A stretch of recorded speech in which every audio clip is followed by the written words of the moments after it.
56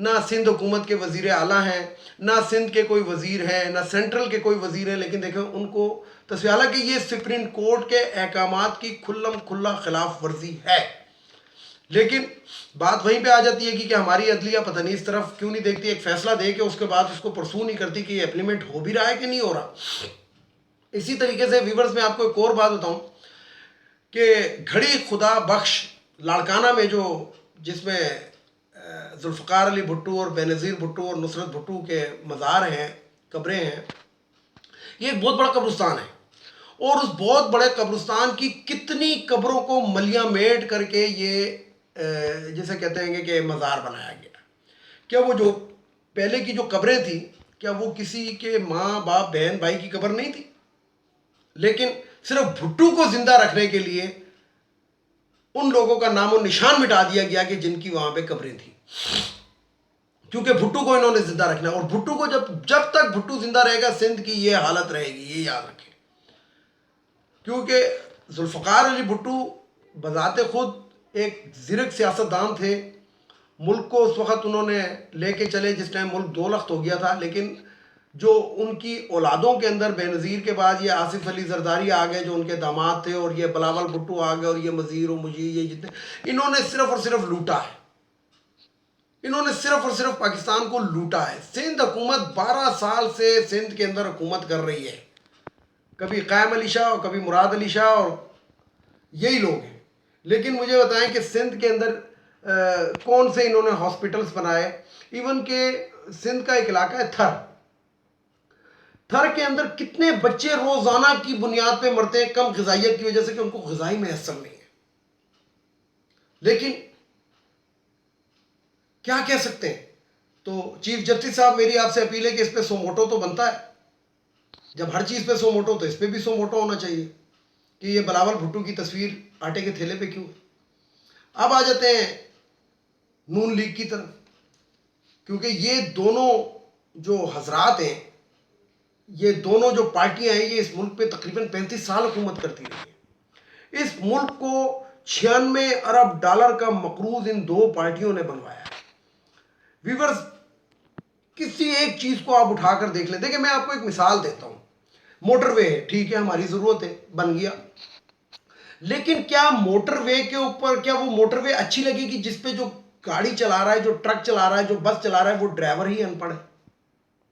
اس لیے تعلیم عام ہونی چاہیے تھی، تاکہ ایک پڑھا لکھا ڈرائیور جب موٹر وے کے اوپر گاڑی چلاتا تو اس کو بہتر طریقے سے چلاتا، وہ پڑھا لکھا ہوتا۔ لیکن تعلیم کو پیچھے چھوڑ کے موٹر وے بنا دی گئی، اسپتالوں کو چھوڑ کے میٹرو بنا دی گئی، وہ اورنج لائن، وہ مالٹا ٹرین جس کو کہتے ہیں، وہ بنا دی گئی۔ مالٹا ٹرین یعنی اورنج لائن ٹرین کا اگر آپ صرف خسارہ دیکھ لیں کہ وہ چلے یا نہ چلے، حکومت پنجاب اس کا پر ڈے کتنے کروڑ روپے ادا کیا کرے گی، تو آپ سوچ سے بھی باہر ہو جائے گا۔ یعنی کہ ملک کو ایسے قرضوں میں، دائمی قرضوں میں جکڑ دیا گیا کہ جس سے نکلنے کے لیے اب ہم اپنی بقا کی جنگ لڑ رہے ہیں۔ دیکھیں ویورز، کل کی ایک خبر تھی کہ تیل کی مارکیٹ جو ہے وہ کریش کر گئی ہے بالکل، اور یعنی کہ تیل اس ٹائم دنیا کے اندر مفت دستیاب ہے، لیکن ہماری بدقسمتی دیکھیں کہ ہمارے معاہدے قطر جیسے ملک کے ساتھ کر دیے گئے کہ لو یا نہ لو یہ پیسے دینے ہی دینے۔